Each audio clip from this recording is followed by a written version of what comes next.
সবাইকে স্বাগত জানাচ্ছি অমর একুশে বইমেলায় আরটিভির বিশেষ আয়োজন আমা কপির আমন্ত্রণেতে। আমার সাথে এ পর্বে আছেন কথাসাহিত্যিক মুজাফফর হোসেন। মুজাফফর, কেমন আছেন? হ্যাঁ, ভালো আছি। মুজাফফর, এবার মেলায় আপনাদের কি বই? এবার বইমেলা আমার আড়াইখানা বই আসছে। আড়াইখানা কেন? আড়াইখানা সেটাই যাচ্ছি যে প্রথমত একটি উপন্যাস, কল মি লাইকা উপন্যাসের নাম, আর একটি প্রবন্ধের বই। প্রবন্ধের বইটা হচ্ছে ব্রাহ্ম সমাজে ইসলাম সাহিত্যে সক্রিয়তাবাদ এই প্রসঙ্গে আর কি। আর আড়াইখানা এই জন্য বলছে হাব, যেটা সেটি আসলে আমার গল্পের অনুবাদ, মানে ইংরেজি অনুবাদ আর কি। তো আমি এটা হাব বলছি এই কারণে যে আমার গল্প মূলত, কিন্তু অনুবাদ যিনি করেছেন হারুনুজ্জামান, তারও তো একটা হ্যাঁ, বইটা আসলে তারই বলি। তো তারপরও স্টিল যেহেতু আমার গল্পের ইংরেজি অনুবাদ, তো আমি সেই জন্য আড়াইখানা বলছি। আপনার লেখালেখির প্রক্রিয়াটা কেমন আসলে? আপনার কি রুটিন আছে? বিশেষ মুহূর্তে লেখেন না আসলে আপনি পরিকল্পনা করে লেখেন? না, আমি যদি খুব একটু স্পেসিফিক যদি বলি, আমার মনে হয় যে আমি অন্য কাজগুলো রুটিন করে করি। মানে আমার মাথার মধ্যে সবসময় একটা জগৎ থাকে, নিজের কল্পনার জগৎ, এবং সেখান থেকে সময় বের করে আমি হয়তো আমার বাচ্চাকে স্কুলে নিই, অফিস করি, রাদার দেন আমার মনে হয় যে আমি ফুল টাইমটা এঙ্গেজ থাকি আমার নিজস্ব একটা ফ্যাকাল্টির মধ্য দিয়ে। আপনার লেখালেখি জীবনের বড় সফলতা আপনি কি মনে করেন? এটা আমি এইভাবে দেখি যে কিছু পাঠক অন্তত তৈরি হয়েছে, এবং সেইটা তৈরি হয়েছে এইভাবেই যে আমি আমি যা লিখতে চাই সেটা তারা আমার কাছে প্রত্যাশা করেন। তো এইভাবে নিজস্ব চিন্তা চেতনার সঙ্গে ওই যে বললাম যে এক ধরনের উৎসাহ দেওয়া, অনুপ্রেরণার জায়গা থেকে কিছু পাঠক তৈরি হওয়া। কারণ আপনি জানেন যে আমি লিখতে চাই একটু অন্যরকমভাবে আমি আমার কথাগুলো বলতে চাই। তো সেইটাকে সাপোর্ট পাওয়া একটা গোষ্ঠীর কাছ থেকে হতে পারে একটা খুব লিমিটেড, বাট স্টিল আমি তাদেরকে খুব অনার দিই, এবং সেটাকে আমি মনে করি আমার অন্যতম প্রেরণার উৎস। দারুণ। আপনার নতুন লেখার আইডিয়া জেনারেট হয় কেমনে? আমি কনসেপচুয়ালি লেখার চেষ্টা করি। ঘটনা আমার কাছে খুব প্রসঙ্গত খুব বড় কোনো বিষয় না, তবে দৈনিক আমার কাছে বড় রিসোর্স, বাংলাদেশের যে দৈনিক কন্টেম্পোরারি। কারণ আপনি জানেন যে আমি কোনো সময় আমার সময় নিয়ে গল্প লিখি, বেসিক্যালি আমার সমস্ত গল্পই তাই। আমি ইতিহাস বা খুব একটা আমি পিছনে যাই না। তো আমার সবসময় আমার অনুপ্রেরণার জায়গা হচ্ছে আমার সময়ের ঘটনা। এবং আমরা যারা লিখি, আমার ধারণা যে আমরা মফস্বলের পাতাগুলো দেখি প্রতিদিন দৈনিকের, তাহলে আমাদের কাছে কন্টেন্টের সমস্যার কথা না। মুজাফফর, আপনি যখন লেখেন, আপনি প্রথম ড্রাফট করার পর এডিটিং বা পুনর্লিখনের সময় কোথায় নজর দেন আসলে, বা করেন কিনা আদৌ? না, এটা আমি যদি সাম্প্রতিক উদাহরণ থেকে বলি, কল মি লাইকা আমি কালকে গোছাতে গিয়ে ফেলে দিব বলে, যেহেতু বইটা প্রেসে চলে গেছে, আমি দেখলাম প্রায় 12টা আমি প্রিন্ট নিয়েছি 12 বার, এবং প্রতি প্রিন্টেই যেটা হয়েছে কিছু বিযুক্ত তো বটেই। তো এটা একটা প্রসেস আমার মনে হয় প্রতি মুহূর্তে, এবং এটা যদি আমি 3 বছর পর আবার রিপ্রিন্ট করি, তখনও হয়তো আমি 2-1 জায়গায় আবার হাত দিব। আপনার নিজের লেখালেখিতে এখানে সবচেয়ে বড় অনুপ্রেরণা আসলে কারা? তাদের কথা যদি একটু জানতে চাই। বড় অনুপ্রেরণা যদি বলি, আমি কখনোই ঠিক লেখালেখি ওইভাবে আসেনি বাংলাদেশে যে একটা মহৎ আর্ট সৃষ্টি করব, কারণ আমার ব্যাকগ্রাউন্ড ওটা না। আমি বাড়িতে সঙ্গীত চর্চা বা কবিতা সাহিত্য চর্চা ছিল না, ফলে আমি আর্টের যে খুব মুগ্ধ হয়ে এসেছি তা না। আমি বলবো এটা বাংলাদেশের ইতিহাস, গণচেতনা, মানুষের সঙ্গে রাষ্ট্রের যে সবসময় এক ধরনের ধোঁকাবাজি করে, এই জিনিসগুলো আমাকে স্ট্রাইক করে। তো আমি আসলে আমার ভিতরের এই ক্ষোভটা যদি বলি, এই ক্ষোভটা আসলে প্রকাশ করতে চাই। এই যে চ্যালেঞ্জ, প্রতিবন্ধকতা, আপনার লেখক জীবনের সবচেয়ে বড় চ্যালেঞ্জ আসলে কি ছিল?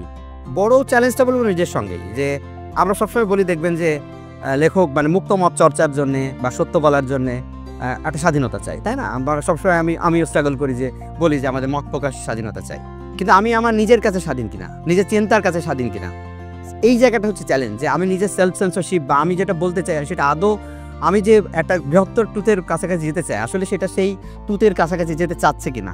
তো এই স্ট্রাগলটা হচ্ছে ইনার স্ট্রাগল। সাহিত্যের সফলতা বলতে আপনি কি বোঝেন বা মনে করেন? আমি সাহিত্যের সফলতার জায়গায় অবশ্যই ব্যক্তিগত জায়গা থেকে দেখতে চাই না, এটা আমি দেখতে চাই সমষ্টির জায়গা থেকে। এবং সেই জায়গা থেকে দেখি যে আমাদের স্বাধীনতা পূর্ব যে বাংলাদেশ, সেখানে সাহিত্য চরমভাবে ব্যর্থ। কারণ সাহিত্য যদি সফল হতো, এই যে এরকম বিশৃঙ্খলা, রক্তক্ষয়ী, একটা পেজে এসে আপনি প্রতি মুহূর্তে মনে হচ্ছে মানুষকে জীবন দিতে হচ্ছে, সেটা হতো না। ফলে আমার কাছে মনে হয় সাহিত্যের সফলতা যদি সেই মাপকাঠিতে আসি, বাংলাদেশের সাহিত্যিকরা এবং সাহিত্য ইন জেনারেল বা ইন জেনারেল আর্ট আমার কাছে মনে হয়নি সফল হতে পেরেছে। দারুণ। মুজাফফর, আপনি একই সাথে যেরকম উপন্যাস লিখছেন, আবার প্রবন্ধেও আপনার খুবই দারুণ সব বই আছে।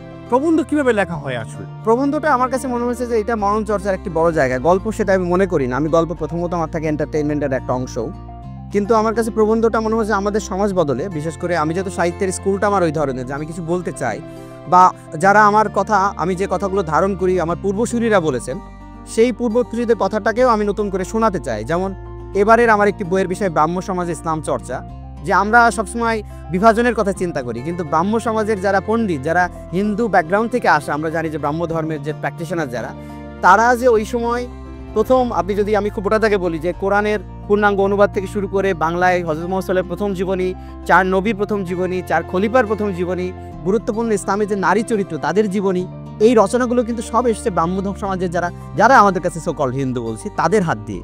তো আমি কিন্তু আমার মনে হচ্ছে যে এই সমাজে যদি অসাম্প্রদায়িক চর্চাটা বাড়াতে চান, আপনি যদি সম্প্রীতির জায়গা তৈরি করতে চান, তখন কখনো কখনো পূর্বসূরীদের কাছে যেতে চায়, অগ্রজদের কাছে থেকে। তো আমি তাদের কাছে ফিরে যেতে চাই এবং সেই যাওয়ার প্রক্রিয়াটা আমার কাছে কখনো ফিকশন মনে হয় না।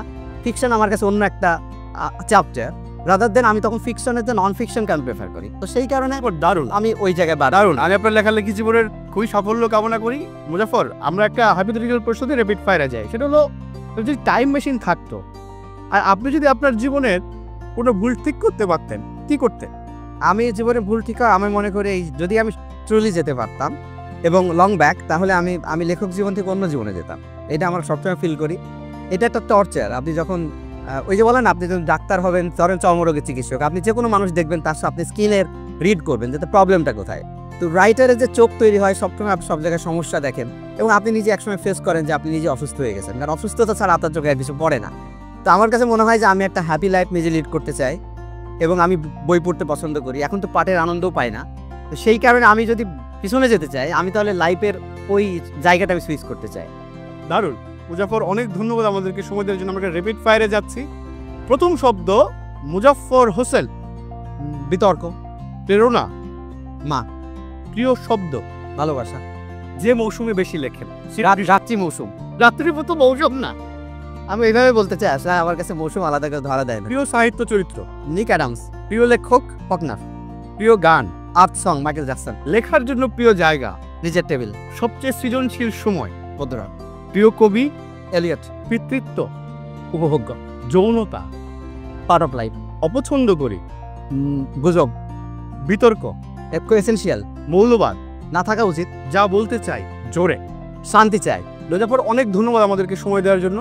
প্রিয় দর্শক, আমার কফির আমন্ত্রণে কথা বলছিলাম কথা সাহিত্যিক মুজাফফর হোসেনের সাথে। দেখা হচ্ছে অন্য কোনো একজন লেখকের সাথে নিয়ে এই আয়োজনের পরের পর্বে। সবাইকে অনেক ধন্যবাদ।